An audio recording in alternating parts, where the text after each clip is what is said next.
Alpha Queen opened the Moonlit chest, then the Lunar wolf dog exposed a forbidden secret. I should have left that chest buried, but Xander wouldn't stop clawing at the frozen earth beneath the full moon. And I never ignore my lunar wolf dog when he acts like destiny itself is buried beneath our feet. They say power doesn't come to those who seek it, but to those who refuse to let go once they've claimed it.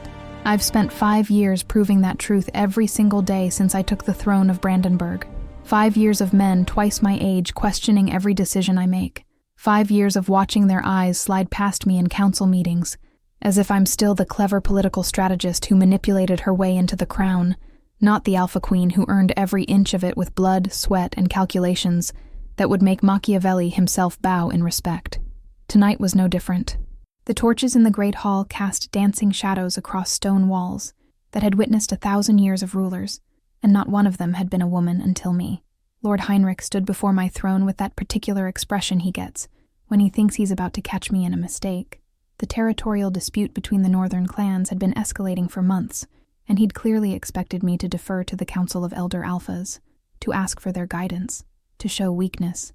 Instead, I leaned forward in my throne, the weight of the crown settling familiar and heavy on my head, and said in a voice that echoed off the vaulted ceiling, "The eastern border goes to Clan Greystone. The western territories remain with Clan Black River.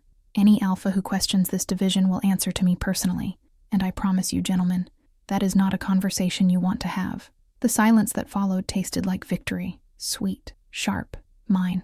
Lord Heinrich's jaw tightened.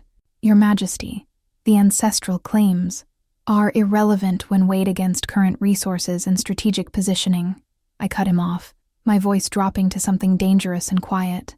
"Unless you're suggesting I don't understand strategy, my lord? Because I seem to recall outmaneuvering every single one of you to claim this throne in the first place." His face flushed red, but he bowed. They always bow, eventually.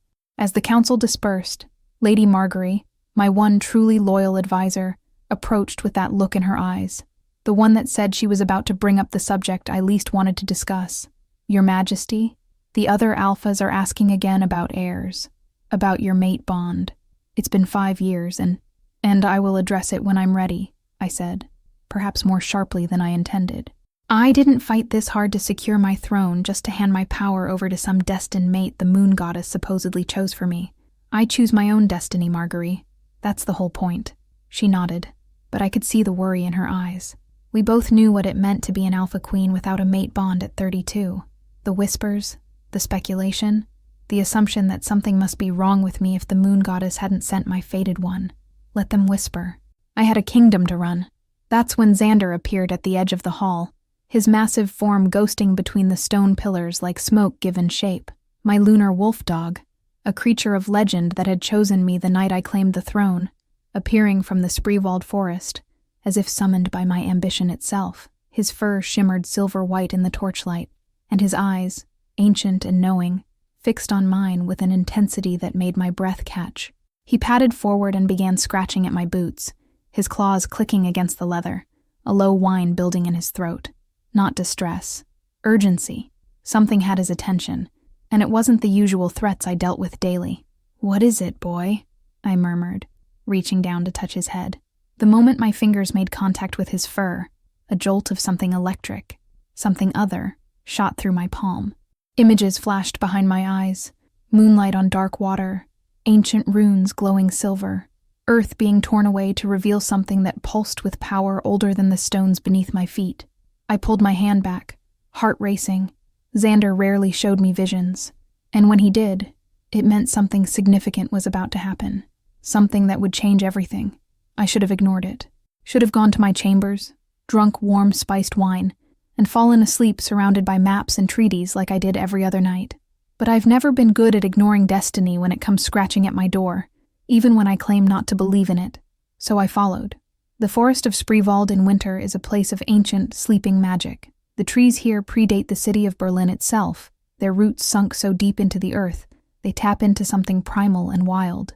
As I walked beneath their bare branches, my breath misting in the frigid air, I felt the weight of civilization falling away behind me. Out here, titles meant nothing. Crowns were just metal and stones. Power was something you could taste in the air itself, elemental and raw. Xander led me deeper.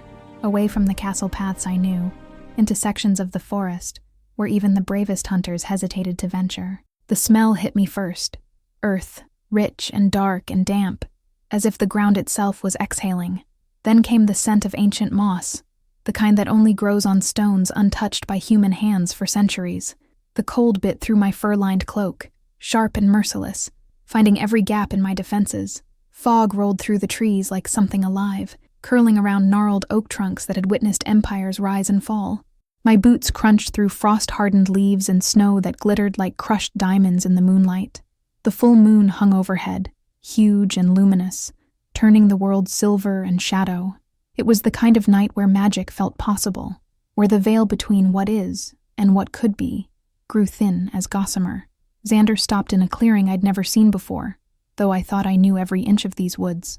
The moonlight pooled here like liquid silver, illuminating a circle of earth that looked wrong. Not disturbed recently, but wrong in a way that made my alpha instinct scream.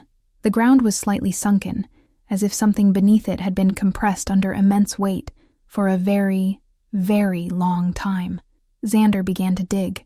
His massive paws tore at the frozen earth with a desperation I'd never seen in him before. Dirt flew behind him in dark arcs, and that low, urgent whine built in his throat again. Without thinking, without even fully understanding why, I dropped to my knees beside him and began to help. The earth was cold enough to burn. My fingernails split and broke as I clawed at soil that felt harder than it should be, as if it had been sealed by something more than winter frost. My hands turned black with dirt, my fine court dress ruined beyond repair, but I couldn't stop. Something pulled at me, an invisible thread tugging at my sternum, drawing me deeper into this madness. We dug for what felt like hours but was probably only minutes, and then my fingers hit something solid, something that sent a shock of pure power racing up my arms and into my chest, making my heart stutter. I cleared away the last of the dirt with trembling hands, and there it was, a chest of black ebony, so dark it seemed to absorb the moonlight rather than reflect it. Inlaid across its surface were runes that glowed with a silver light all their own, pulsing gently like a heartbeat. I recognized the symbols, barely. Ancient Slavic magic, the kind that predated even the oldest wolf-shifter traditions. These were seals, prison seals, the kind used to trap something powerful enough to threaten kingdoms. Every instinct I possessed screamed at me not to touch it, not to open it. Some doors should remain closed, some prisons sealed, some secrets buried.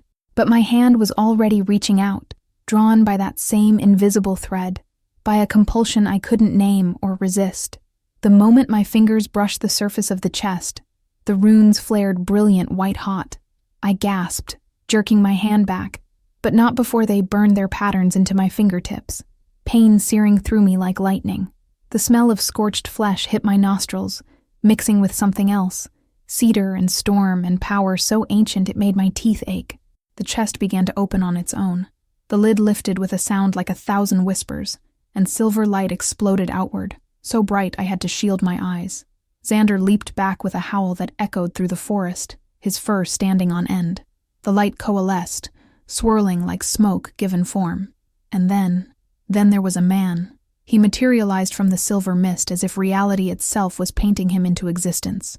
Tall, easily 6'3", with hair as black as the ebony chest falling past his shoulders in waves that caught the moonlight. His skin was pale, almost translucent, as if he hadn't seen the sun in longer than memory, but it was his eyes that stopped my heart mid-beat. Amber, like liquid fire, like honey held up to flames, burning with an intensity that felt like being seen for the first time in my entire life. He wore clothes from another era, a leather tunic marked with a crest I didn't recognize, fitted trousers, boots that belonged in a history book. His body was muscular in the way of warriors who've earned every inch of strength through actual combat, not training yards. Elegant despite the archaic clothing, like a predator disguised as a prince. He fell to his knees in the disturbed earth, hands clawing at his throat, and took his first breath in what must have been centuries. The sound he made was raw, desperate, human in a way that cracked something in my chest. He gasped and choked, his entire body shaking with the effort of remembering how to breathe, how to exist in a physical form again. His hands pressed against the frozen ground as if to confirm it was real, that he was real, that this wasn't another dream in an endless prison of darkness. And then his eyes found mine. The world stopped. I don't know how else to describe what happened in that moment. 1 second, I was Seraphina Frostmoon, Alpha Queen of Brandenburg, untethered and unbound by any mate bond.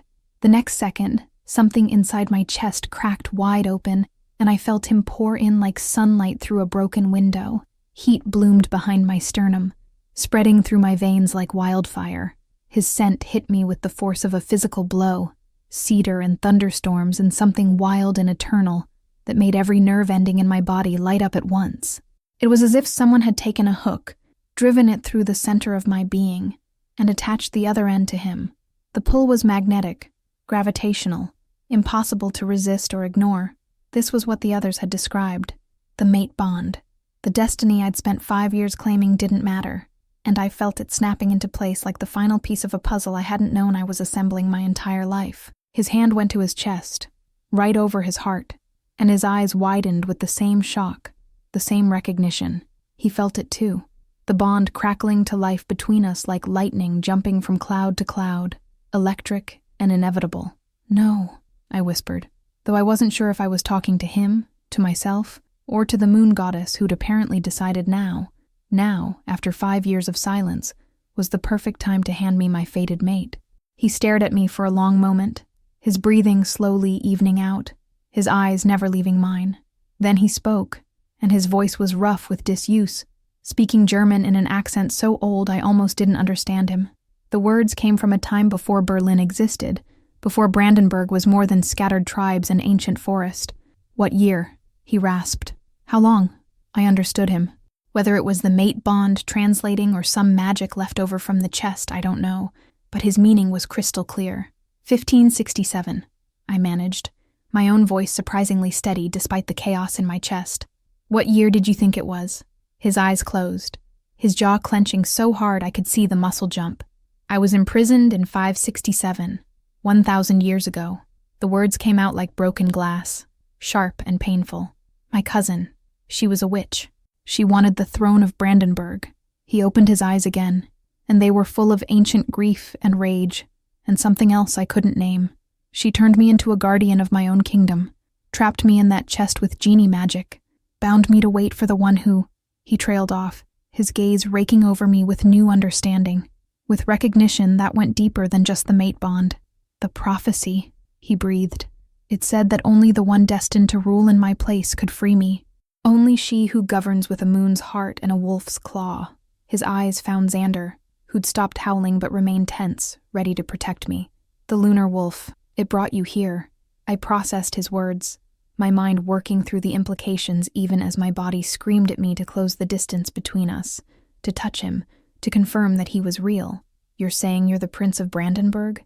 The actual legitimate ruler?" "I was," he said, slowly rising to his feet. He was even taller standing, towering over me in a way that should have felt threatening but instead felt like shelter from a storm. "Adrian Grimstone, the last alpha of my bloodline, before the city, before the modern kingdom, before everything you know as Brandenburg existed." He took a step toward me, and I felt that pull intensify, making it hard to breathe. "She trapped me, because I refused to let her seize power through treachery, turned me into a prisoner, a guardian, a genie bound to my own throne, and she put a curse on me, that I could only be freed by the woman fated to take my place." The pieces clicked together with sickening clarity. Take his place, not rule beside him, take his place, which meant I currently sat on a throne that by ancient right and magic and destiny belonged to him. "You freed me," he said, his voice softening as he took another step closer. His hand lifted, reaching toward my face, and I stood frozen as his fingers made contact with my cheek. The touch sent electricity racing across my skin, made my knees weak, filled my mouth with the taste of lightning and honey. "You're the one. The prophecy. It was about you." Xander growled low, a warning, and it snapped me out of the spell. I jerked back from Adrian's touch, putting space between us even though every cell in my body screamed in protest.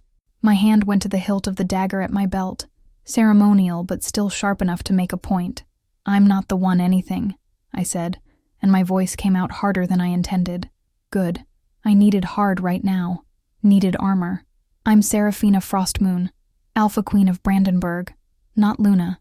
Not consort. Not Destiny's placeholder. I am the queen, and I earned this title through 5 years of political warfare that would make your ancient battles look like children's games." He blinked, clearly not expecting resistance. A slow smile curved his lips, beautiful and dangerous, as if he thought I was joking, as if he found my defiance charming. "The mate bond," he said, his voice dropping to something intimate and dark.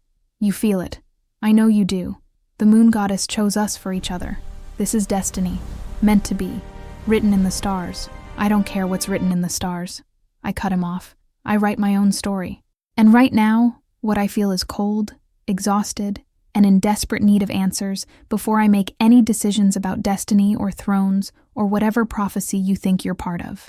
I straightened my spine, lifted my chin, every inch the queen even covered in dirt with broken fingernails and a racing heart. "You need food, clothes, shelter, information about this world you've woken into. Come, we're going back to the castle."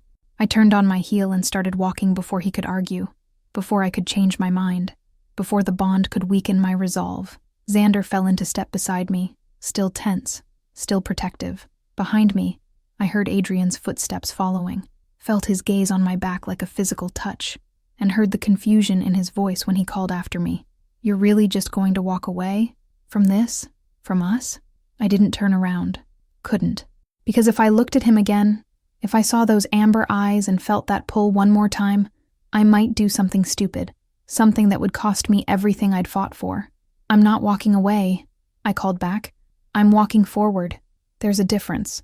Try to keep up, Prince Grimstone. The world moved on without you for 1,000 years, and it's not slowing down now."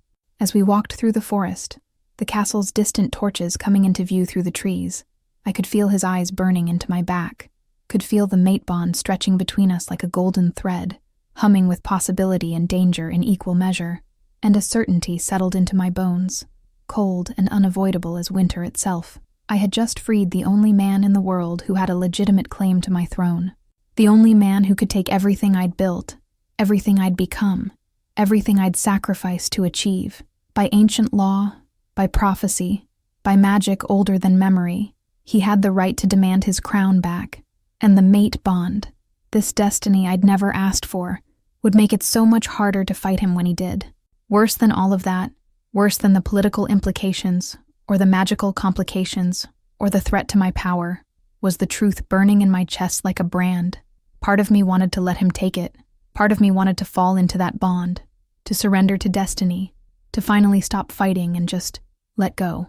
That terrified me more than anything else, because Seraphina Frostmoon did not surrender, did not yield, did not bow to anyone or anything, not even fate itself. But as we emerged from the forest, and the castle rose before us, ancient stone walls glowing in the moonlight, I couldn't shake the feeling that this was the beginning of the hardest battle I'd ever fought, not for territory or treaties or political power, but for something far more precious, the right to choose my own destiny, even when destiny had other plans, even when destiny had amber eyes, and a voice like dark honey, and a claim to my throne that might be older and stronger than my own.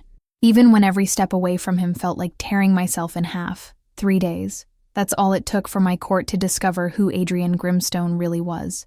And on the 4th day, half my advisors were already demanding I abdicate in his favor. I gave him quarters in the East Wing, rooms that had been unused for decades, chambers reserved for visiting dignitaries who never came. I had servants bring him clothes from the royal stores, modern garments befitting a prince, fine fabrics in deep blues and silvers that would complement his coloring. He accepted them with polite gratitude, then proceeded to select only the pieces that most resembled what he'd worn 1,000 years ago. Leather tunics instead of embroidered doublets, simple trousers instead of fashionable breeches, boots designed for function rather than court display. He was making a statement, I realized, refusing to adapt, clinging to an era that no longer existed. Or maybe he was just being himself, and I was reading too much into clothing choices because I was terrified of what his presence meant for everything I'd built.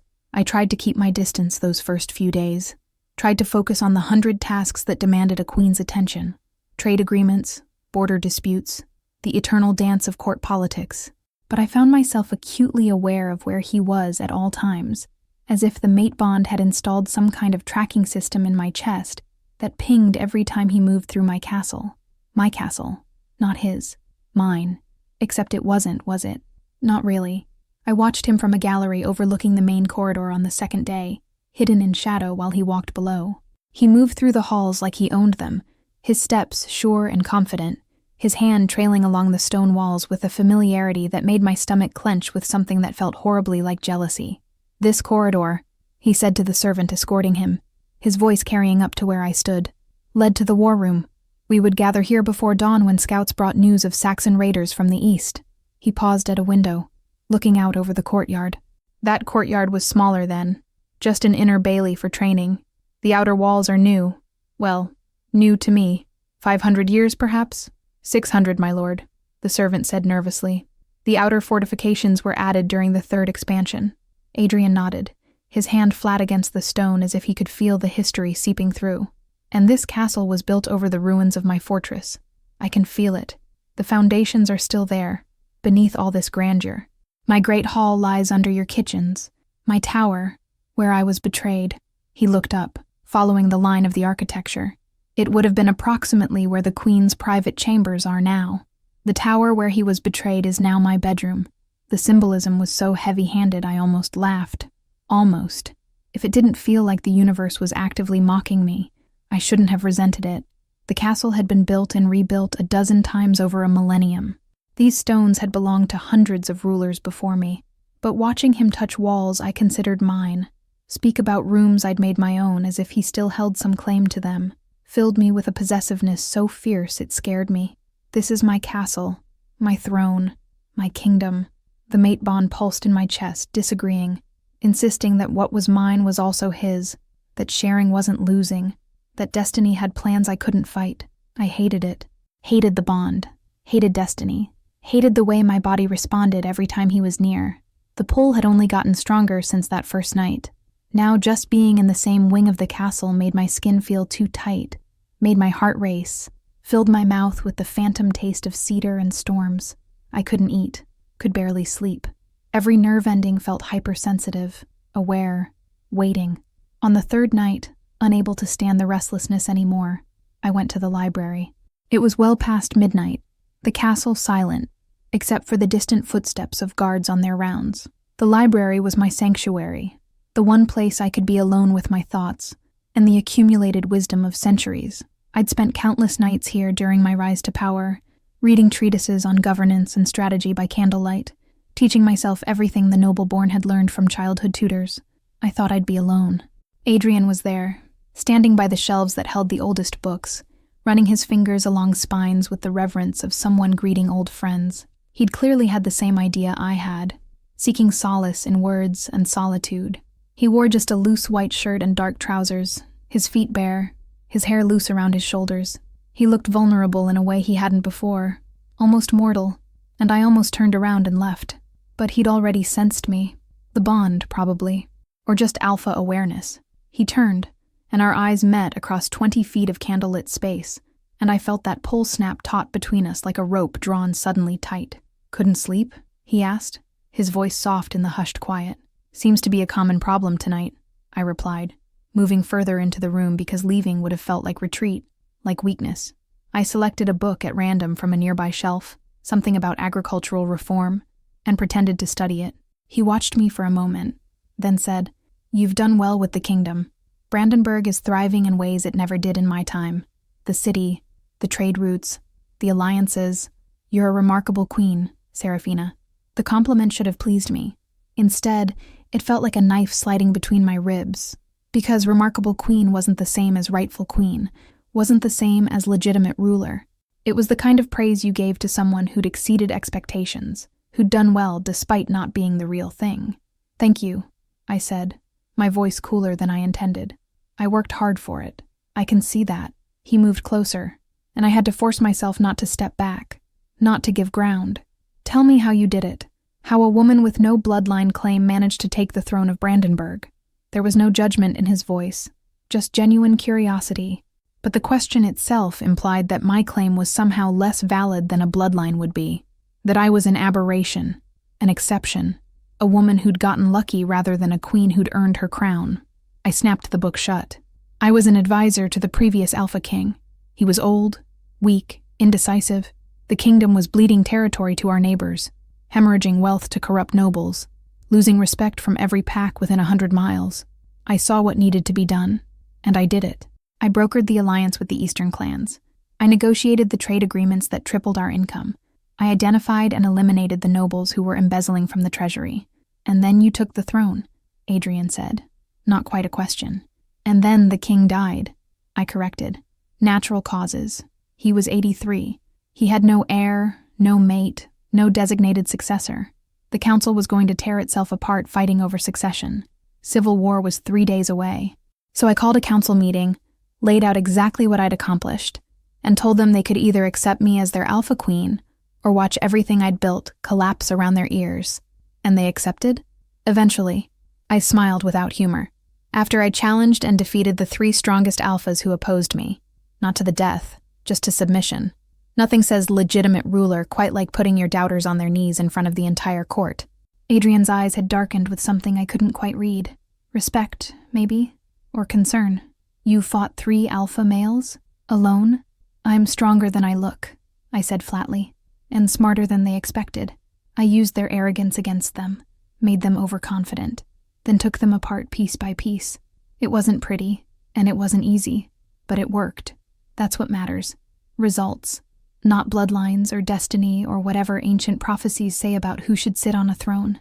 The silence that followed felt heavy, weighted with all the things neither of us was saying. Then Adrian moved closer still, close enough that I could smell him, feel the heat radiating off his skin. The bond hummed between us, making it hard to think, hard to remember why I couldn't just lean into him and let destiny take over. I'm impressed, he said quietly. Truly, what you've accomplished is extraordinary. But surely you must be exhausted, carrying all that weight alone for 5 years. You don't have to anymore. I'm here now. We can rule together, share the burden. And there it was, the assumption I'd been waiting for, the inevitability I'd been dreading. We can rule together. Not you continue to rule and I'll support you. Not I acknowledge your sovereignty and offer my service. We, together. As if my throne was suddenly our throne just because he'd woken from his 1,000-year nap. I stepped back, putting space between us before the bond could weaken my resolve further. It's late. We should both try to sleep. The council meeting is tomorrow, and I need to present you formally to the court. I left before he could respond, before I could say something I'd regret, before the longing in his eyes could break down the walls I'd spent 5 years building. But I felt his gaze on my back all the way out of the library, and I knew that tomorrow was going to change everything. I was right. The great hall was packed for the council meeting, word having spread that something significant was about to be announced. Every noble, every alpha, every person of rank and influence had found a reason to attend. The air hummed with speculation and barely contained curiosity. I sat on my throne, crown heavy on my head, dressed in my most regal attire, midnight blue velvet with silver embroidery, the colors of Brandenburg, chosen specifically to remind everyone present exactly who ruled here. Lady Marguerite stood at my right hand, Lord Heinrich at my left, the full council arranged before me, and Adrian stood at the center of it all, introduced as a visiting prince from a distant land, which was technically true. The past was a foreign country, after all. I'd barely finished the formal introduction when Lord Heinrich stepped forward, a leather portfolio under his arm, and a gleam in his eye that I'd learned to distrust. Your Majesty, he said, his voice carrying to every corner of the hall. Forgive the interruption, but I believe there's something the court should know about our guest. He opened the portfolio with theatrical slowness. I've spent the last 2 days in the royal archives, cross-referencing the few details we knew about Prince Adrian, and I've made a remarkable discovery. My hands tightened on the arms of my throne. This was planned, orchestrated. He'd been waiting for this moment. Heinrich held up an ancient parchment, yellowed with age. This is the original founding charter of Brandenburg, dated 567 AD, and here, he pointed to a signature at the bottom, is the seal of Adrian Grimstone, first Alpha King of Brandenburg, rightful ruler by blood and conquest. Murmurs rippled through the assembly. I kept my face carefully neutral, but my heart was racing. Furthermore, Heinrich continued, warming to his speech, there is a law, recorded in these very documents, that states, should the direct line of Grimstone ever return, They shall have right of first claim to the throne of Brandenburg, superseding all other claimants. This law has never been repealed, Your Majesty, which means, technically, Prince Adrian here is the legitimate heir to your throne." The hall exploded. "The Queen must cede. Tradition demands blood right. This is an outrage. Long live the rightful king." The shouts came from all sides, some supporting me, more supporting Heinrich's revelation. I sat frozen, watching my carefully constructed authority crumble in real time, watching everything I'd built over 5 years, threatened by a document signed 1,000 years before I was born. Through the chaos, I watched Adrian, watched his face shift from confusion to understanding to something that looked almost like hope. He raised his hands, calling for quiet, and the assembly gradually settled into tense silence. "My lords and ladies," he said, his voice ringing with natural authority, "I appreciate Lord Heinrich's diligence in researching my family's history. And yes, by ancient law, I am the rightful heir to Brandenburg." He paused, and I stopped breathing. "However, I have no intention of simply taking the throne. Queen Serafina has proven herself a capable and worthy ruler. She would make a perfect Luna queen, governing at my side. Together we could—" I stood up so fast my throne rocked backward. "At my side, Luna queen, governing under him." The words rang in my ears like a death knell. Everything I'd feared, everything I'd known would happen, crystallizing in that one sentence. He didn't see me as an equal, didn't see me as a queen in my own right, saw me as his destined Luna, his helper, his consort, someone to rule beside him in a supporting role while he took back what was rightfully his.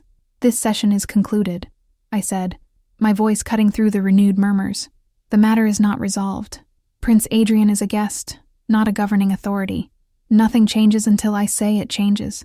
I swept from the hall before anyone could object, before the bonds of decorum could trap me into a political discussion I couldn't win.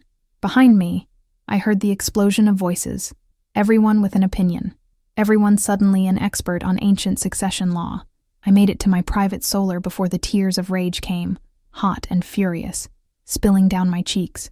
I'd worked so hard, sacrificed so much, proven myself 100 times over, and it meant nothing, nothing, because a man with the right bloodline had waltzed in, and half my court was ready to hand him everything I'd earned. I heard footsteps in the corridor outside and knew, even before he knocked, that it was Adrian. The bond told me, the cursed, damned bond that insisted we belonged to each other. I opened the door, ready for a fight. "Serafina, you need to leave," I said, but he was already pushing past me into the room, closing the door behind him. "We need to talk about this," he insisted. "I didn't mean to what?" I cut him off, my voice rising. "Didn't mean to imply that my throne is actually your throne? Didn't mean to reduce 5 years of my life's work to governing at your side? Didn't mean to call me your Luna in front of my entire court? The prophecy said—" "I don't care what the prophecy said," I was shouting now, all pretense of royal composure abandoned. "The prophecy was written by your cousin who trapped you. Did it ever occur to you that maybe she wrote it to serve her own purposes? That maybe governing in your place doesn't mean what you think it means?" Adrian's jaw tightened. "This throne was mine, my family's for generations before me. You said yourself you have no bloodline claim. The law is clear. I built this kingdom." The words tore out of me, raw and furious. "Not governed in your place. Built. From near collapse to what it is now. I created something new, something better than what existed before. This isn't your kingdom anymore, Adrian. It evolved. It moved on. You can't just wake up after 1,000 years and expect everything to be exactly as you left it. I know you're strong," he said, trying a different approach, his voice softening. "I can see how capable you are, but surely you must be tired. 5 years of carrying all this responsibility alone. I can take that weight now. You can finally rest. We'll rule together, and you can focus on other things, building a home, raising our children, managing the household while I—" The slap cracked across his face before I even realized my hand had moved. The silence that followed was absolute, deafening. Adrian's head had snapped to the side from the force of it, and when he slowly turned back to look at me, his eyes were wide with shock. A red mark was already blooming on his cheek. "Get out," I said, my voice deadly quiet. "Now, Serafina, I am your queen." The words came out as a command, alpha authority ringing in every syllable. And you just offered to reduce me to a domestic servant, to a broodmare and housekeeper while you take everything I've built and call it yours. So get out of my chambers, out of my sight, before I do something we'll both regret." He stared at me for a long moment, confusion and hurt and anger warring in his expression. Then he turned and left without another word, the door closing behind him with careful, controlled precision that was somehow worse than if he'd slammed it. I stood there shaking, my palm stinging, my heart racing, the mate bond screaming in agony at the rift I'd just torn between us. I didn't care. Couldn't care. Some prices were too high to pay, even for destiny. The next few days passed in a haze of tension so thick I could barely breathe through it. Adrian and I avoided each other, moving through the castle like ghosts haunting separate wings, always aware of where the other was but never crossing paths. The mate bond, rejected and denied, began to hurt. Actual physical pain that started as a dull ache in my chest and gradually intensified into something sharp and persistent, like a knife being slowly twisted between my ribs. I lost my appetite. Couldn't sleep more than a few hours at a time. My hands shook during council meetings, and I had to hide them in the folds of my skirts. Lady Margery noticed, of course. She was too observant not to. But she said nothing, just stayed close, ran interference when I needed it, made sure I wasn't alone for the worst of it. Xander stopped eating. He lay in my chambers, nose between his paws, whining softly, as if he could feel the bond breaking and it was killing him too. I tried to comfort him, but how could I explain that I'd chosen this, that I'd rather endure this pain than surrender my power, my autonomy, my hard-won crown? On the 5th day, I had to inspect the training grounds, routine visit, checking on the guards, making sure our defenses were maintained. I told myself it was necessary, that I was doing my duty as queen. I was lying. I'd heard Adrian had been training there all afternoon, and some self-destructive part of me needed to see him. I found him in the main practice yard, sparring with 3 of my best guards at once. He'd stripped off his shirt in the afternoon heat, sweat gleaming on the hard plains of muscle that spoke of a warrior's life, of someone who'd earned strength through actual combat.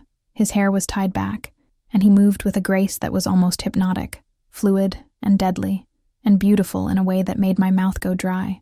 He was winning, easily, playing with the guards more than fighting them, letting them think they had openings before effortlessly countering.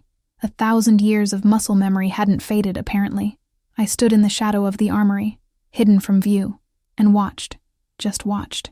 Let myself drink in the sight of him, this man who was supposed to be mine, this destiny I was fighting with every ounce of strength I possessed. And then he looked up, directly at me, as if he'd known I was there all along. Our eyes met across the training yard, and the bond flared so hot and bright between us that I actually gasped. Time seemed to stop. The guards faded away. The castle disappeared. There was only him, only us, only this connection that insisted we belonged to each other, despite all the very logical reasons we didn't.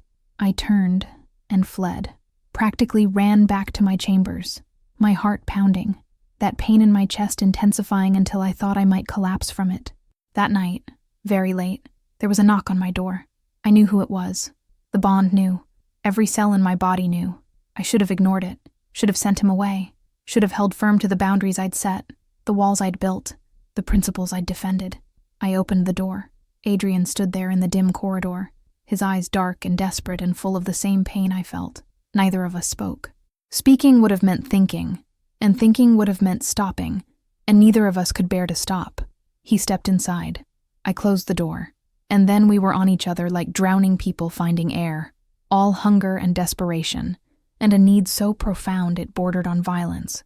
The kiss was bruising, consuming, 1,000 years of his loneliness meeting 5 years of my isolation. His hands fisted in my hair, mine clawed at his back, and we stumbled toward the bed in a tangle of limbs and gasping breath. Clothes tore, his shirt ripped under my desperate hands. My dress came apart at the seams. We were graceless, frantic, fumbling in our urgency, and I didn't care, couldn't care, needed this more than I needed air or water or power or crowns. He whispered my name like a prayer. I bit his shoulder hard enough to leave marks. We came together in a crash of skin and heat and finally released from the torture of the bond denied, and it was violent and tender and devastating all at once.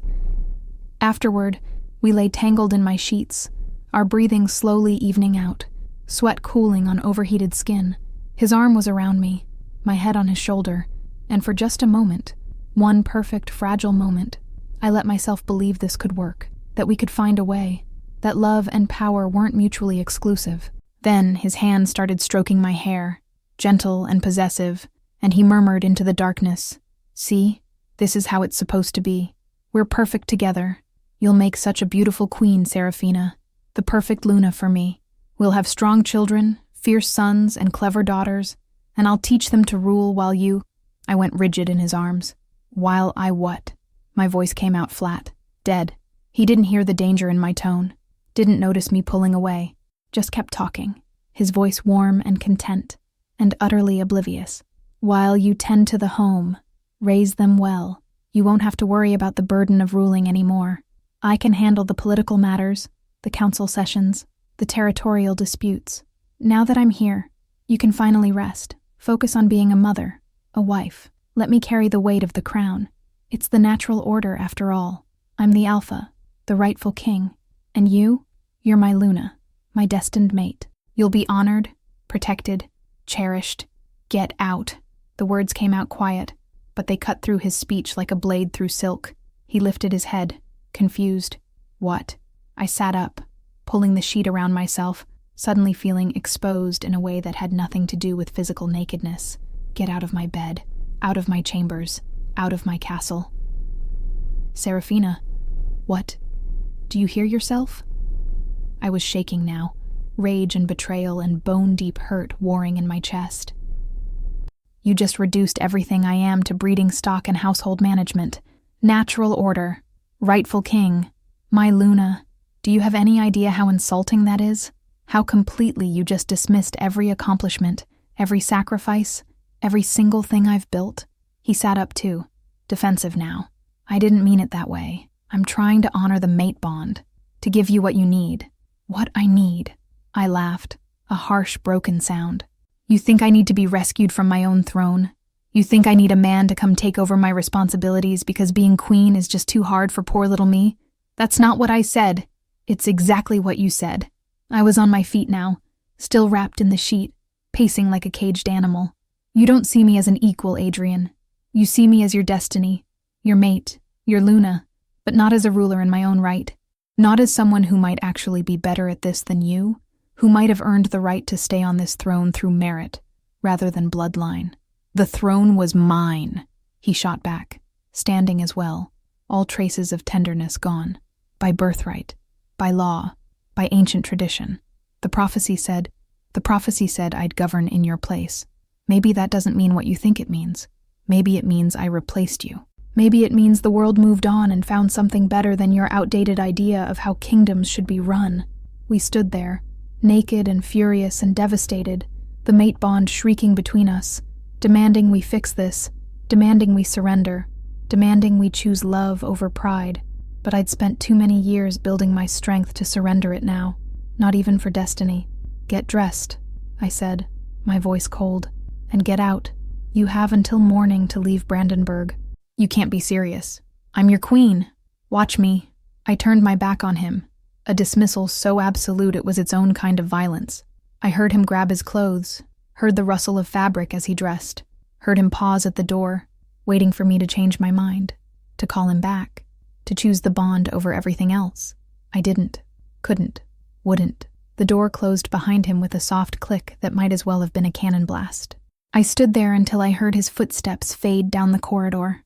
Then I collapsed onto my bed, buried my face in pillows that still smelled like him, and tried not to scream. The next morning, I called an emergency session of the council. Every noble, every alpha, every person of rank gathered in the great hall, confusion and concern written on their faces. I sat on my throne, crown blazing in the morning light, and delivered the decree with a voice that didn't shake despite the agony in my chest. "Prince Adrian Grimstone is hereby exiled from Brandenburg. He has 24 hours to leave our territory. Any who give him aid or shelter will be considered traitors to the crown." The explosion of voices was immediate. Shock, protest, a few cheers of support. Through it all, I kept my eyes forward, refusing to look at where Adrian stood at the back of the hall. Lord Heinrich stepped forward, his face flushed with anger. "Your Majesty, you cannot simply exile the rightful heir. I am the rightful queen. I cut him off, my voice ringing with alpha command. I have led this kingdom for 5 years. I have earned this crown through service, sacrifice, and strength. Prince Adrian may have ancient bloodline, but bloodline alone does not make a king. And I will not surrender what I've built to anyone, law or no law, destiny or no destiny. I finally let myself look at Adrian.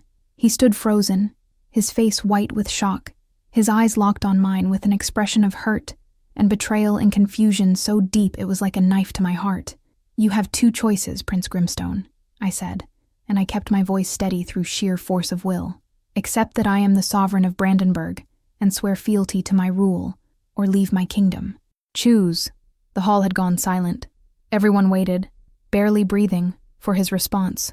Adrian's hands clenched into fists at his sides. When he spoke, his voice was raw with emotion. You're going to regret this. The mate bond. Rejected and denied. It will destroy you without me. You can't survive this separation. I survived 5 years without a mate, I said, lying through my teeth. I'll survive 1,000 more. For a moment, I thought he might fight. Might challenge me, force a public confrontation that would tear the kingdom apart. His eyes blazed with anger and hurt, and something that might have been heartbreak. Then he turned and walked out. The doors of the great hall slammed behind him, with a boom that echoed through the castle like the sound of something breaking. I sat on my throne, crown heavy and perfect on my head, victory hollow and complete, and watched him leave. That night, I felt the mate bond fracture. It didn't break cleanly. It shattered like glass inside my chest, each shard a separate agony, cutting me from the inside out. I collapsed in my private chambers, alone except for Xander, who howled at the moon until his voice went hoarse, feeling what I felt, sharing my pain in the way only a truly bonded companion could. I lay on the floor in a pool of moonlight, one hand pressed to my chest where something vital had been torn away, and I hated myself, hated my strength, hated my pride, hated that I'd been too stubborn to bend, too afraid to trust, too damaged by 5 years of fighting for every scrap of respect, to believe that sharing power wouldn't mean losing it. But a queen doesn't chase, a queen doesn't beg, a queen doesn't sacrifice everything she's built for a man, even if that man is her destiny, her mate, her perfect other half. A queen reigns, even when it kills her, even when every cell in her body screams that she's made a terrible mistake, even when the price of power is the one thing that might have made that power worth having. I pulled myself off the floor eventually, straightened my crown, wiped away the tears, told myself I'd made the right choice, the only choice, the choice that let me keep who I was, instead of becoming someone's Luna, someone's consort, someone's second. But as dawn broke over Brandenburg, painting my kingdom in shades of gold and pink, I couldn't escape one terrible truth. I'd chosen the throne over love, power over destiny, pride over surrender, and I'd never know if that choice was brave or just the deepest kind of cowardice. All I knew was that it hurt. God, it hurt. Like dying slowly, one heartbeat at a time, while still having to rule, to make decisions, to sit on my throne, and pretend I was whole when half of me had just walked out the door. Queens don't break, but I was breaking anyway, and there was no one left to witness it but the moon, the castle, and the wolf dog, who howled my pain to the uncaring stars. They told me that a broken mate bond was like losing half your soul. They were wrong. It was worse. It was losing half of myself, and still having to rule as if I were whole. 2 weeks since I'd exiled Adrian, 14 days of pretending I wasn't dying from the inside out, 336 hours of forcing myself to sit on my throne, make decisions, sign decrees, and smile at my advisors, while something vital inside me withered and rotted like fruit, left too long in the sun. The physical symptoms started subtly, a loss of appetite that I told myself was just stress, insomnia that I blamed on the usual burdens of rule. But by the end of the first week, I couldn't hide it anymore, not from myself at least. I stood in front of my mirror on the morning of the 14th day and barely recognized the woman staring back at me. My cheekbones stood out sharp enough to cut glass, my collarbones prominent beneath skin that had taken on a grayish pallor. The midnight blue dress that had fit perfectly 2 weeks ago now hung loose on my frame, requiring 3 additional pins to keep it in place. Dark circles shadowed my eyes, so deep they looked like bruises, and my hands. I held them out in front of me and watched them shake. Not a minor tremor, A visible, constant quaking that made it difficult to hold a quill, to sign documents, to lift a cup of wine without spilling it. The pain in my chest had become my constant companion. It started as a dull ache, like a bruise over my heart, but had gradually intensified into something sharp and vicious. Every breath felt like inhaling broken glass. Every heartbeat sent shards of agony radiating through my ribs. And underneath it all, a pulling sensation, as if invisible hooks had been embedded in my sternum and were constantly tugging me north, toward the territories where I'd heard Adrian had gone. My vision would blur at random moments, the edges of my sight going dark and fuzzy before snapping back into focus. It was getting worse. Yesterday, I'd nearly fallen down the stairs because the world had tilted sideways without warning.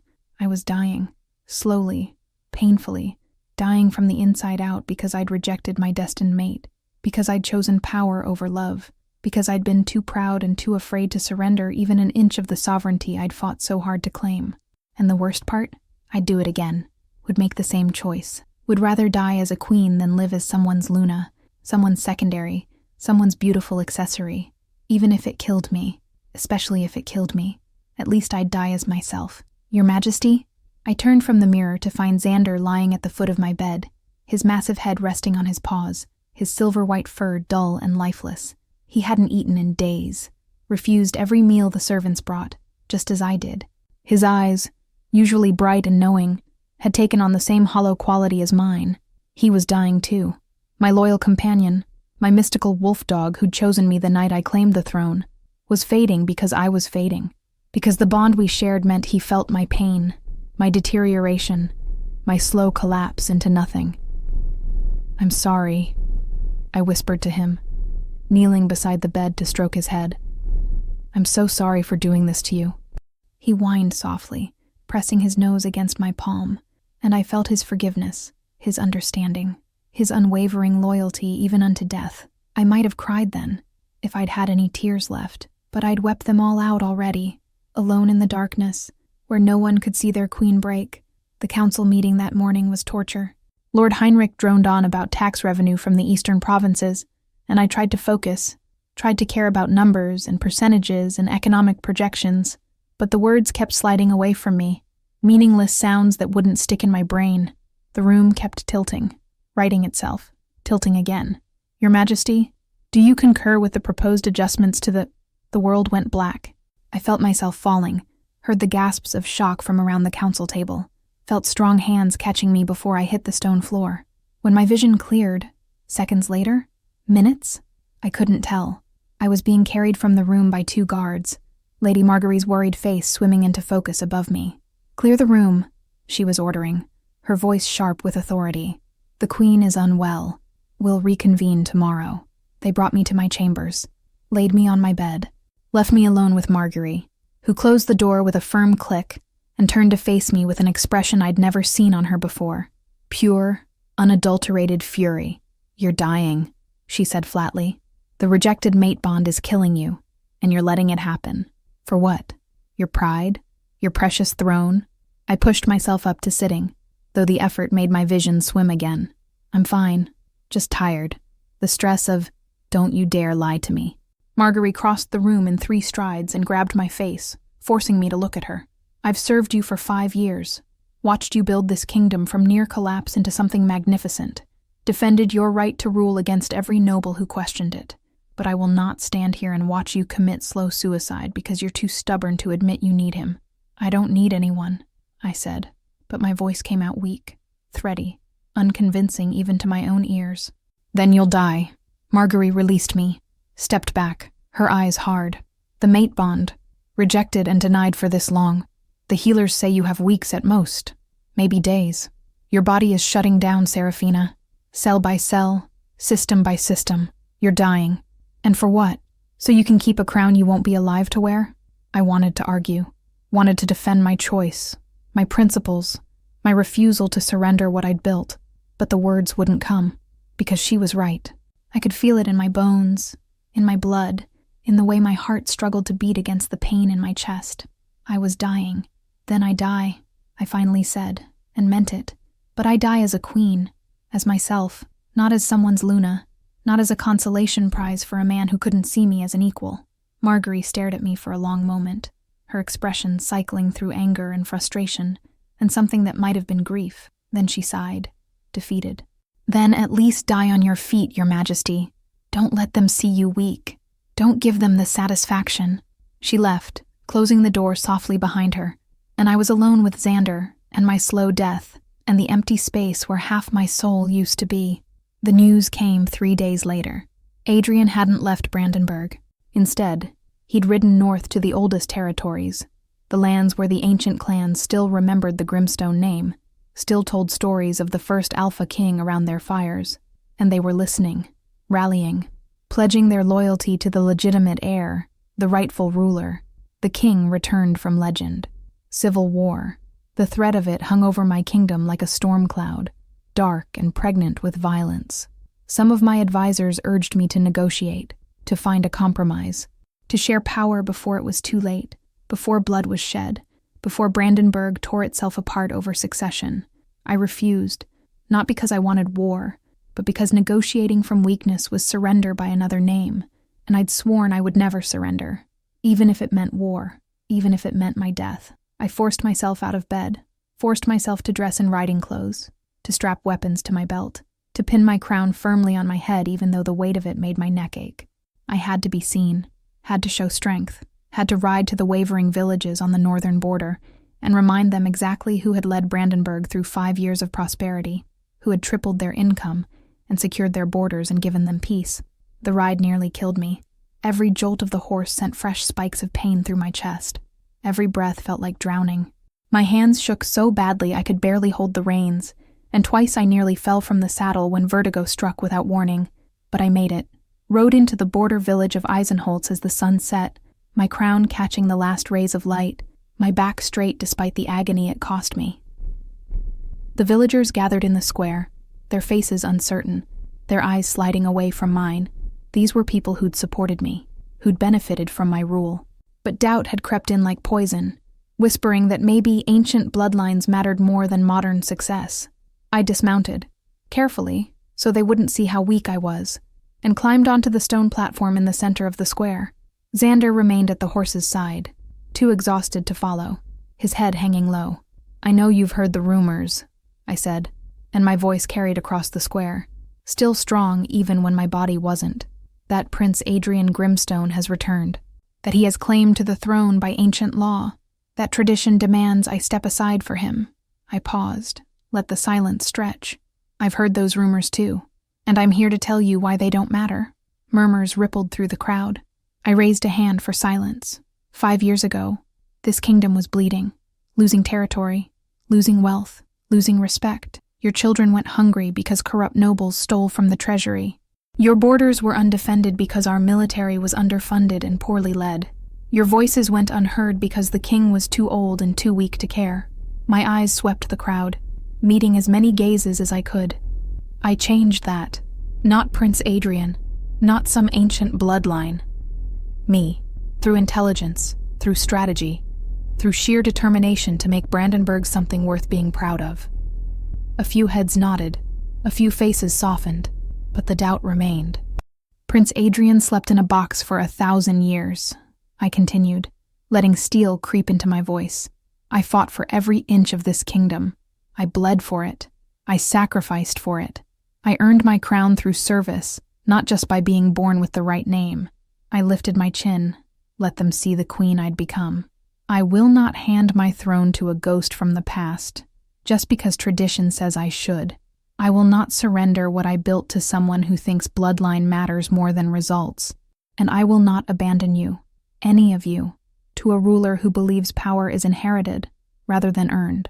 The square erupted in applause.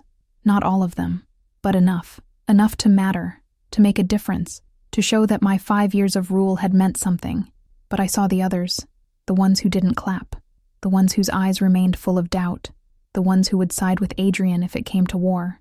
And I saw the man in the shadows at the edge of the crowd, his hand moving too quickly to his belt. "Assassin!" someone screamed. The blade caught the last light of sunset as he lunged toward me, silver flashing, death in his eyes. I moved to defend myself, training and instinct taking over, but I was too slow. The bond sickness had stolen my speed, My reflexes, my edge. I was going to die here, in this village square, murdered by someone who wanted Adrian on my throne. Then Xander was there. My wolf dog, exhausted and starving and barely able to stand, launched himself at the assassin with a snarl that shook the stones beneath our feet. Massive jaws closed around the man's throat, cutting off his scream, tearing through flesh and windpipe with brutal efficiency. Blood sprayed across the cobblestones, dark and hot and final. The assassin dropped, dead before he hit the ground. Xander stood over the body, hackles raised, muzzle dripping red, eyes wild with protective fury. Then he swayed, nearly collapsed, and I rushed down from the platform to catch him before he fell. My guards surrounded us immediately, weapons drawn, securing the area. They found the signet ring on the assassin's body, the symbol of a northern clan, one of the old families who'd declared for Adrian. This wasn't random. This was coordinated, political, an attempt to remove me so Adrian could take the throne without having to wage open war. "Get me back to the castle," I ordered, my voice shaking now that the adrenaline was fading. "And double the guard. If they tried once, they'll try again." The ride back was a nightmare of pain and paranoia, every shadow a potential threat, every sound making me flinch. By the time we reached the castle, I was barely conscious, held in the saddle by sheer stubborn will and one of my guards' supporting arm. They carried me to my chambers. Marguerite stripped off my blood-spattered clothes and helped me into bed, while Xander collapsed at my feet, his breathing labored, his muzzle still red despite the servants' attempts to clean it. "You can't keep doing this," Marguerite said quietly. "The assassination attempt was just the beginning. They'll keep coming, and you're too weak to fight them off. Then I'll die fighting," I whispered. But we both heard the lie in it. I wasn't strong enough to fight anymore, could barely stand, could barely think through the pain and exhaustion. I was running out of time. That night, a storm rolled in from the north. Thunder shook the castle walls, lightning turning the world white and stark, rain lashing against the windows like something desperate trying to get in. I lay in my bed, unable to sleep despite my exhaustion, listening to the storm and wondering if this was what the end felt like. This slow dissolution, this gradual fading, this dying by inches while still having to pretend to be strong. I was so tired, tired of fighting, tired of hurting, tired of being alone in a castle full of people, carrying a burden no one else could share. Maybe Marguerite was right. Maybe I should have compromised, negotiated, found some middle ground with Adrian before it came to this. Maybe pride and power weren't worth dying for after all. The thought sent a spike of self-loathing through me so intense I gasped aloud. What was wrong with me? When had I become the kind of woman who questioned her own choices, who second-guessed her convictions, who considered surrender? Tears came then, hot and bitter and unstoppable. The first real crying I'd allowed myself since Adrian left. I curled into myself, pressing both hands against the agony in my chest, and sobbed like something broken. A window flew open, blown inward by a gust of wind and rain. I lurched out of bed, crossed the room to close it, fought against the storm to force the shutters back into place and secure the latch. When I turned around, he was there. Adrian stood in my bedchamber, soaked to the bone, hair plastered to his face, chest heaving with exertion. His eyes, those amber eyes that haunted my dreams, were wild, desperate, full of a pain that mirrored my own. "How did you—" I started, but he cut me off. "I felt it," he said, his voice raw. "The attack. You almost died. I felt the moment the blade came toward you, felt your fear, your shock." He took a step toward me, water dripping from his clothes onto my floor. "The bond told me, even broken, even denied, it told me you were in danger, and his voice cracked. "I couldn't stay away. Not when you almost died. Not when I can feel you fading every single day." My legs shook, from the crying, from the confrontation, from his presence filling my room like a physical force. "You need to leave, now, before I call the guards and have you arrested for violating your exile. Call them." He took another step. "I don't care. Arrest me. Execute me. Do whatever you want. But I'm not leaving until we talk about this. About what we're doing to each other. About the fact that we're both dying because we're too stubborn to—" "Get out!" The words came out as a sob, desperate and broken. "Just get out. I can't do this again. Can't fight you and fight myself, and fight this bond that wants me to surrender everything I am." But he was already crossing the room in 3 long strides, and then his hands were on my face, cupping my cheeks, forcing me to look at him. His touch sent electricity through me so intense it was painful, making the bond flare to life like a fire given sudden oxygen. "You're dying," he said, and his voice held such desperate tenderness it broke something in me. "And I'm dying too. The bond won't let us survive this separation. We can feel each other fading, can feel each other in pain, and it's killing us both." His thumb brushed across my cheekbone, catching a tear. "Please, please, Serafina. We have to find a way. I can't watch you die. I can't be the reason you die. Then let me go," I whispered, though my hands had come up to grip his wrists, holding him to me even as I told him to leave. "Just let me have this. Let me die as a queen, as myself. It's all I have left." "You think I want you to give up your throne?" His eyes searched mine, anguished and confused.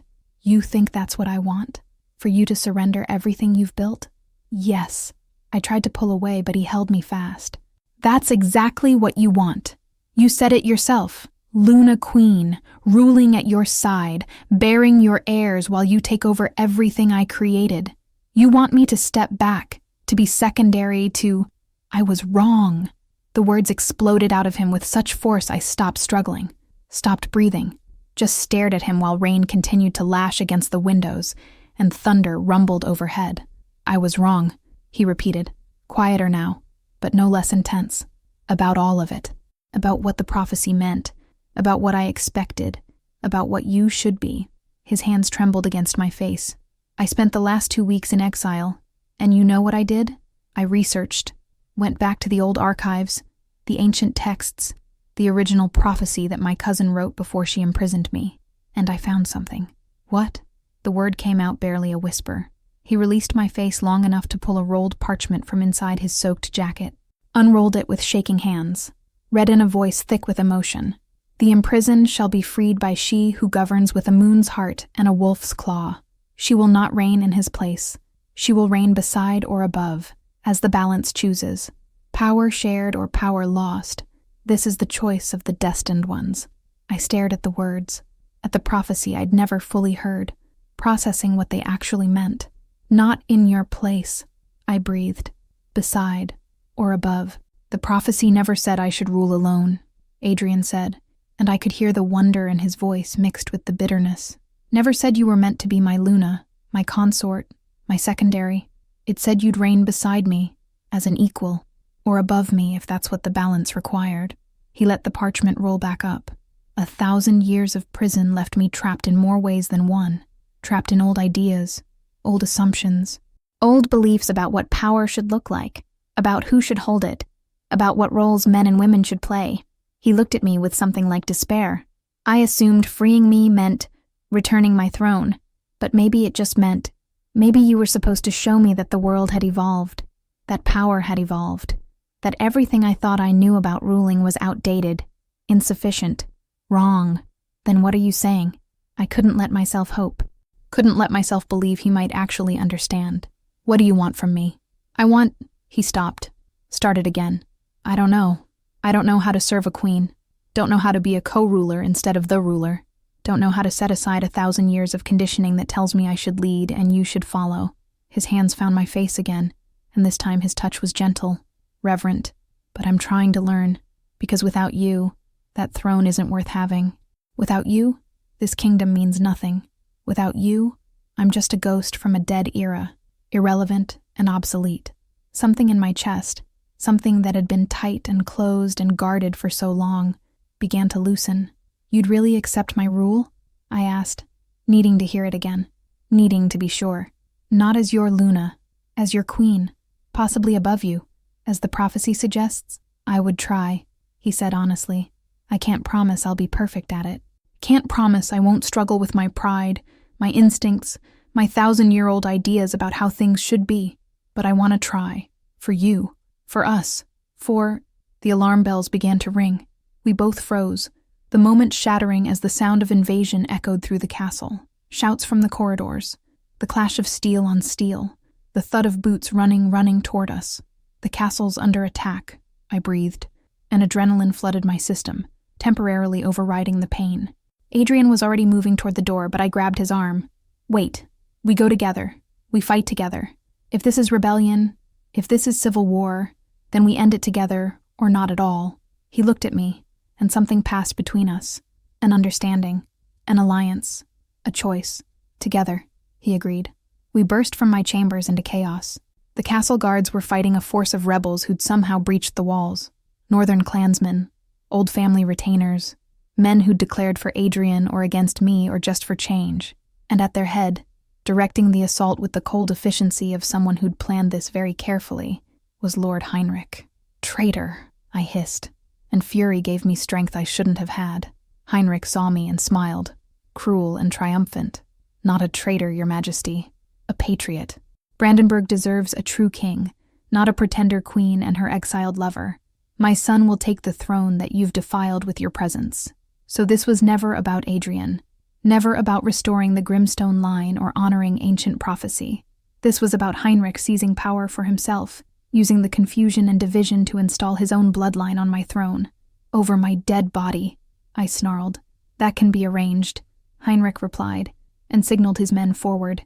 Adrian and I moved as one. I don't know how to describe what happened next. The bond, broken and suffering for weeks, suddenly flared to life with an intensity that was almost painful. But this time, instead of pulling us apart, it connected us, linked our awareness, synchronized our movements, made us into something greater than the sum of our parts. He covered my left side without me having to ask. I anticipated his movements and filled the gaps in his defense. When he lunged, I was already moving to cover his exposure.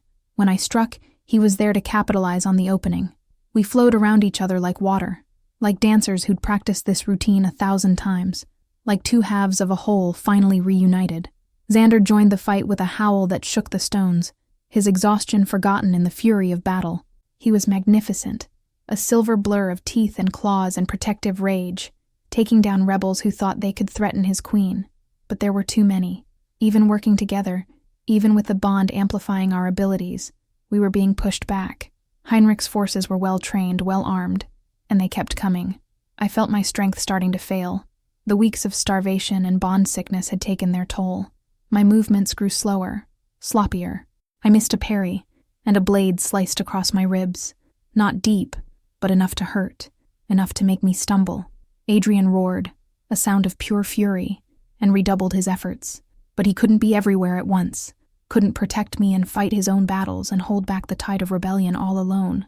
I found myself backed into a corner, 3 rebels advancing with weapons drawn and murder in their eyes. I raised my sword, prepared to sell my life as dearly as possible, when Heinrich himself pushed through his men. "Allow me," he said, drawing his own blade. "I'll enjoy this." He lunged fast and deadly, and aimed straight for my heart. I moved to block, but my weakened body was too slow. The blade was going to reach me, was going to end me, was going to kill me here in my own castle, and everything I'd fought for would die with me. Then Adrian was there. He threw himself between Heinrich and me with no regard for his own safety, no thought for the consequences, just pure instinct to protect. Heinrich's blade, meant for my heart, buried itself deep in Adrian's shoulder instead. Adrian gasped, stumbled, and I caught him before he fell. Blood bloomed dark and hot across his shirt, spreading rapidly. Too much blood, too fast. Something inside me snapped, not broke, snapped into place, like a lock finally opening after years of being stuck. Power flooded through me, real alpha power, the kind I'd been suppressing, holding back, afraid to fully embrace because being too powerful as a woman made men uncomfortable. The kind of power that came from the mate bond finally accepted instead of rejected, from two halves becoming whole, from choosing strength over fear. I laid Adrian gently on the ground, his eyes already glazing with shock, his blood pooling beneath him. Then I stood, and when I looked at Heinrich, I knew my eyes were glowing with alpha dominance so intense it was like staring into the sun. You, hurt, my, mate. Each word came out drenched in power, in command, in fury so pure it was almost holy. I didn't just fight after that. I destroyed. Heinrich came at me again, and I broke his sword with my bare hands.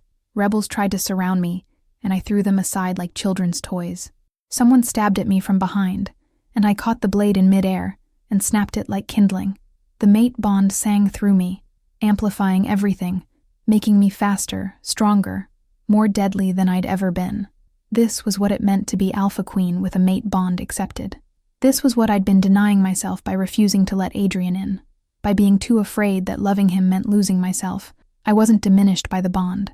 I was amplified. Made more, not less. And right now, that more was very, very angry. Heinrich fell first, my blade at his throat, my knee on his chest, his eyes wide with the sudden understanding that he'd miscalculated catastrophically. His rebels followed, some surrendering, some fleeing, none of them able to stand against the full fury of a queen who'd finally stopped holding back. When the last of them fell or fled, when silence finally returned to the blood-soaked corridor, I dropped to my knees beside Adrian. He was pale, so pale, his breathing shallow and labored, his eyes half-closed, one hand pressed uselessly against the wound in his shoulder that wouldn't stop bleeding. "No," I whispered, pressing my own hands over his, trying to stem the flow. "No, you don't get to die. Not now. Not after. Worth it," he murmured, his voice barely audible. "You're worth it." And I finally understood. He hadn't thrown himself in front of that blade because he thought I was weak, hadn't sacrificed himself because he believed I needed saving.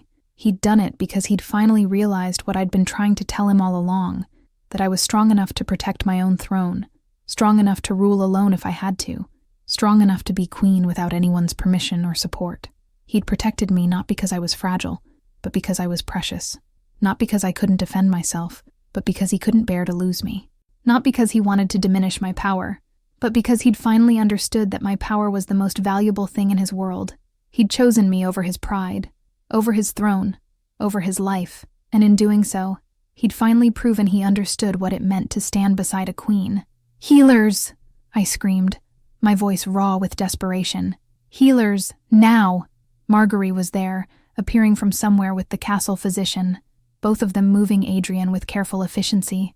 The wound was bad but not fatal if we acted quickly, if the bleeding could be stopped, if infection didn't set in. They carried him away, and I stayed on my knees in a corridor painted with blood, my crown knocked askew, my own wound still bleeding sluggishly, surrounded by the bodies of traitors and rebels. Xander limped over and pressed his nose against my shoulder, whining softly. "I know," I told him, running my hand over his head. "I know. I almost lost him. I almost lost everything because I was too afraid to admit that sharing power might make me stronger, not weaker. But I understood now. Finally. Completely understood. The prophecy had been right. I could reign beside him or above him, as balance chose. But reigning beside didn't mean surrendering to. Partnership wasn't submission. Love wasn't weakness. And accepting the mate bond didn't diminish my power. It multiplied it. I'd been so afraid of losing myself that I'd almost lost everything. Never again. When the battle ended, when Adrian was stable and sleeping in the healing rooms, when Heinrich and his co-conspirators were in the dungeons awaiting trial, I stood at my window and watched dawn break over Brandenburg. I was still queen, still sovereign, still the alpha who'd built this kingdom from near collapse into something magnificent. But now I wasn't alone anymore, and maybe, just maybe, that was the greatest power of all. There are 1,000 ways for a man to apologize to a woman, but only one way for an ancient prince to beg forgiveness from a modern queen, on his knees, in front of the entire kingdom. I learned that 3 days after the battle, when Adrian finally woke from the healing sleep the physicians had induced to save his life, I'd barely left his side, sat in the private healing room for hours that stretched into days, watching the rise and fall of his chest, the slow return of color to his face, listening to his heartbeat through the mate bond that now hummed constant and steady between us, not broken anymore, not denied, just there, a golden thread connecting us, reminding me with every pulse that he was alive, he was healing, he was mine. The castle physicians had cleaned and closed the wound in his shoulder, applied poultices and healing magic, wrapped him in bandages soaked in herbs I couldn't name. The scar would be permanent, they told me, a reminder of the blade meant for my heart that he'd taken instead. I traced my fingers over the bandages, careful not to wake him, and thought about sacrifice, about what it meant to throw yourself between death and the person you loved, with no guarantee of survival, no certainty that the gesture would even matter. He'd done it anyway, for me, not because I was weak, because I was worth protecting. When his eyes finally opened, amber and clear and focused, the first thing he said was, Thank you for not letting me die. My throat tightened with emotion. I hadn't let myself feel while he was unconscious. Thank you for not letting me die alone. The words hung in the air between us, weighted with meaning. We'd both been dying before the battle, from the broken bond, from pride, from fear, and we'd both chosen, in that moment of crisis, to save each other instead of ourselves. 1,000 years trapped in ebony and darkness, he said softly, his good hand reaching for mine. But the weeks without you were the real prison. I laced my fingers through his, feeling the warmth of his skin, the steady pulse in his wrist that matched my own heartbeat. I felt every second of it too, every moment, every day, like dying slowly while still having to pretend to be alive. Then let's not do that again, Adrian said, his grip tightening on my hand. Ever. No more pride. No more assumptions. No more letting our fears destroy what we could have together. Together, I repeated, testing the word. As partners. As equals. Teach me, he said, and there was no shame in his voice. No wounded male pride. Just honest vulnerability. Teach me how to govern at your side. Not as your superior. Not as the king returned to reclaim his throne. As your partner. Your mate. Someone who supports, rather than supplants. I studied his face, looking for any trace of resentment, any hint that he was saying what I wanted to hear, rather than what he truly meant. But I found only sincerity, only determination, only a man who'd finally understood that evolution wasn't betrayal, that progress wasn't loss, that the world had moved beyond his ancient certainties into something new and better. Can you really do that? I asked, needing to be sure. Accept my orders? Defer to my judgment? Acknowledge me as your queen, not just your mate? I can accept that you know things 1,000 years of imprisonment didn't teach me, he said. I can accept that you built something magnificent while I was sleeping. I can accept that the throne I thought was mine by right is actually yours by merit. His eyes held mine, steady and sure. And yes, I will obey my queen. Not because the mate bond compels me, because you've earned that obedience through every decision you've made, every battle you've won, every sacrifice you've offered for this kingdom. You're not just my fated mate, Serafina. You're the best ruler Brandenburg has ever had, and I'd be a fool not to follow your lead. Something in my chest, something that had been clenched tight with fear for so long, finally, fully relaxed. I leaned down and kissed him. Not the desperate, consuming kisses we'd shared before. This was different, slower, sweeter. A kiss between equals, between partners, between two people who'd finally figured out how to meet in the middle without either of them having to bend. When I pulled back, his eyes were bright with something that looked like hope. Heal quickly, I told him, brushing his hair back from his forehead. Because once you're back on your feet, we have a kingdom to rebuild. Together. A week later, the Great Hall was packed with every noble, every clan representative, every person of rank and influence in Brandenburg. Word had spread about the attempted coup, about Heinrich's betrayal, about the battle where the queen and the exiled prince had fought side by side to defend the crown. Now they'd come to see what would happen next, to discover whether civil war had been averted or merely postponed, to learn whether their kingdom would tear itself apart over succession or find some way forward. I sat on my throne, crown heavy and perfect on my head, wearing midnight blue velvet embroidered with silver that caught the light from 100 torches. My wound had healed, leaving only a thin scar across my ribs, a reminder of how close death had come, how close I'd been to losing everything. The hall fell silent as Adrian entered. He wore simple clothes, no royal regalia, no symbols of rank or authority, just plain black that made him look more like a warrior than a prince. His shoulder was still bandaged beneath his shirt, but he walked with his back straight, his head high, moving through the assembled crowd with the natural dignity that 1,000 years in a box hadn't diminished. When he reached the base of the throne platform, he didn't hesitate. He dropped to one knee, his head bowed, in a position of absolute submission. Gasps rippled through the hall, shocked murmurs. This was Adrian Grimstone, the rightful heir by ancient law, the first Alpha King returned from legend, and he was kneeling before me. "My lords and ladies," Adrian said, his voice carrying to every corner of the vast space. I returned from 1,000 years of imprisonment expecting the world to be unchanged, expecting traditions to have held, expecting my throne to be waiting for me, preserved in amber like I'd been preserved in that cursed chest. He lifted his head, and his amber eyes found mine. But the world had moved on, had evolved. had found something better than the kingdom I remembered. He stood then, slowly, and turned to address the assembly directly. Queen Seraphina Frostmoon has built Brandenburg into something I never could have achieved. She took a kingdom on the brink of collapse and transformed it into a prosperous, powerful, respected realm. She did this not through inherited right or ancient bloodline, but through intelligence, strategy, and sheer force of will. She earned this throne. I merely inherited the idea that it should be mine. Some nodded. Others looked uncertain.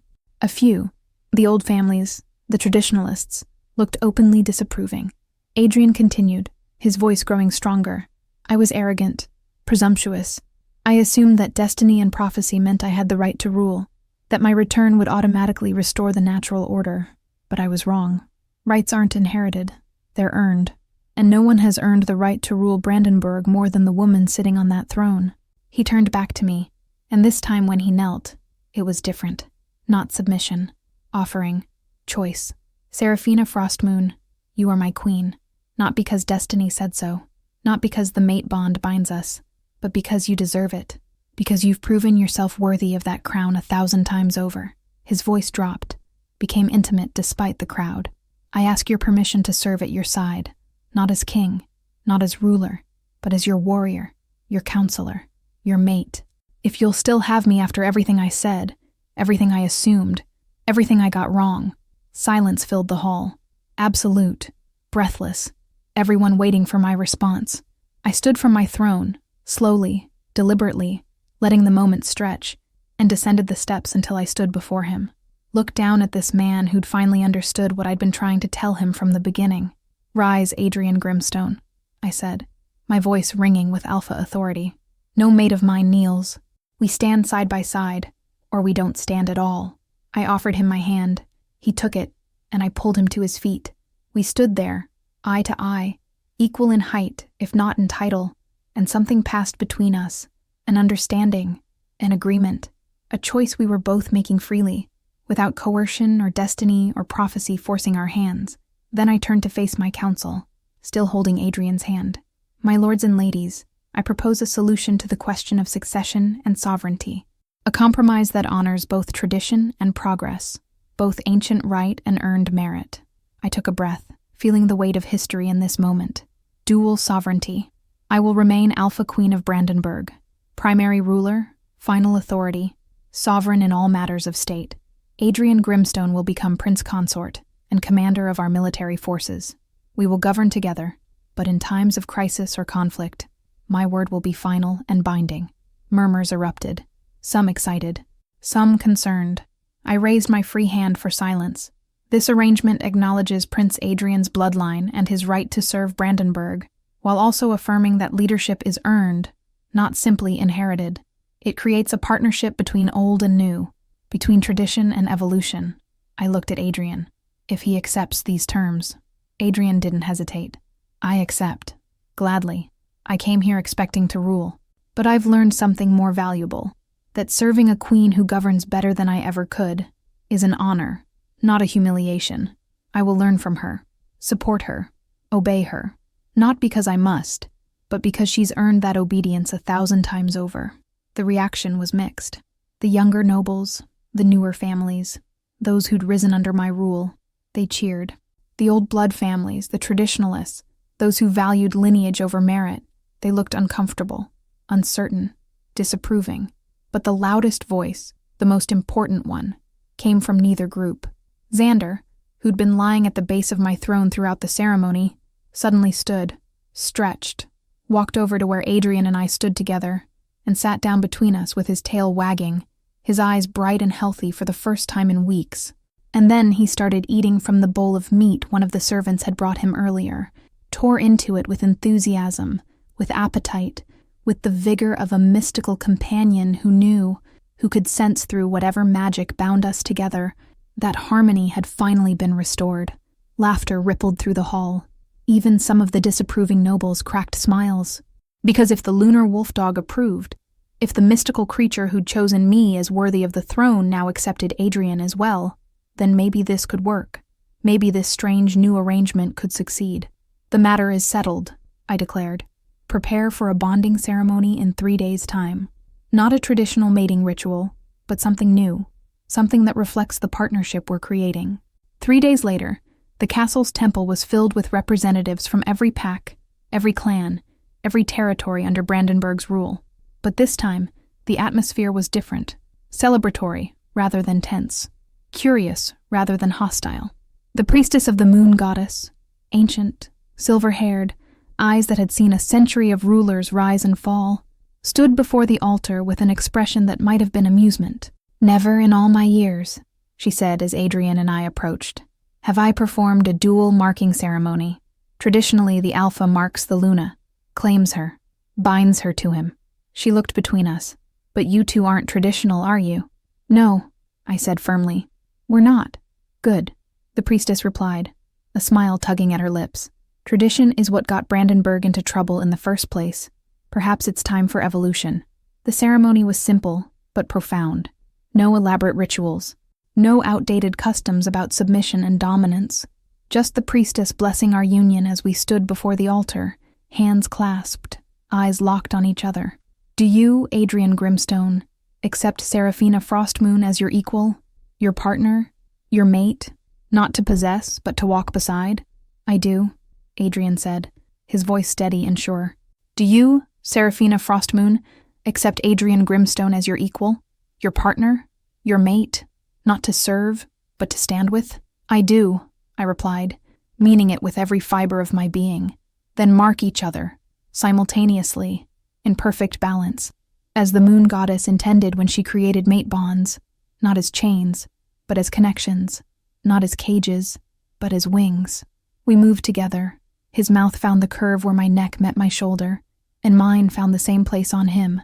The bite was sharp, primal, acclaiming that went both ways. I felt his teeth break my skin at the exact moment mine broke his, felt the mate bond flare brilliant and hot between us, sealing us together in a way that transcended dominance or submission. When we pulled back, blood trickled from matching wounds on our throats. The priestess touched each mark, and they sealed instantly, leaving twin scars, his on me, mine on him, identical symbols of partnership. "Perfect balance," the priestess declared, "between tradition and evolution, between past and future, between two souls who've chosen equality over hierarchy." She raised her hands in blessing. "May the moon goddess guide your reign, and may Brandenburg prosper under your joint rule." The assembly erupted in cheers, genuine ones this time. Not political obligation, but actual celebration. That night, in chambers that were now ours instead of just mine, we finally had the conversation we'd been dancing around for weeks.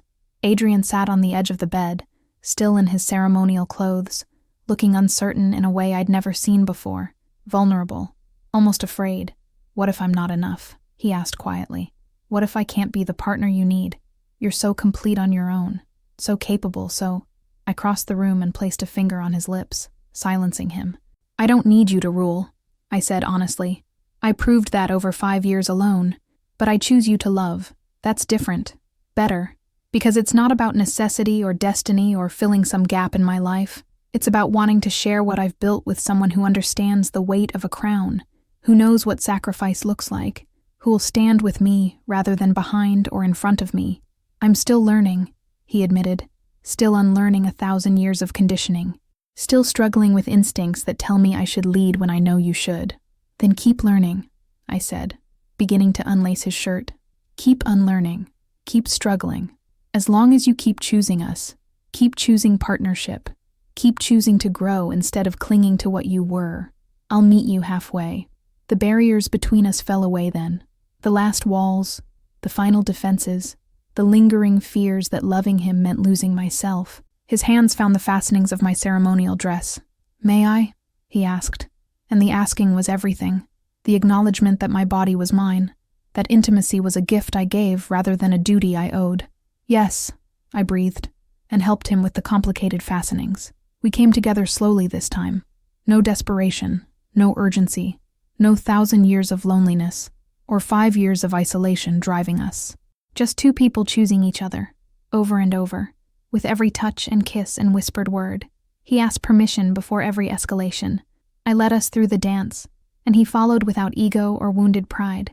We learned each other's bodies, each other's pleasure, each other's boundaries. Not as conqueror and conquered, but as explorers mapping new territory together.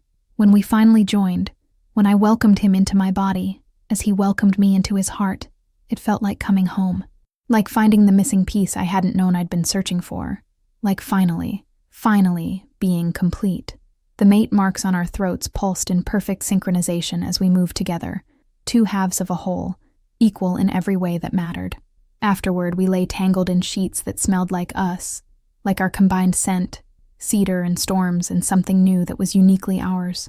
His hand traced lazy patterns on my back, and mine rested over his heart, feeling it beat steady and strong beneath my palm. "I love you," he said into the darkness.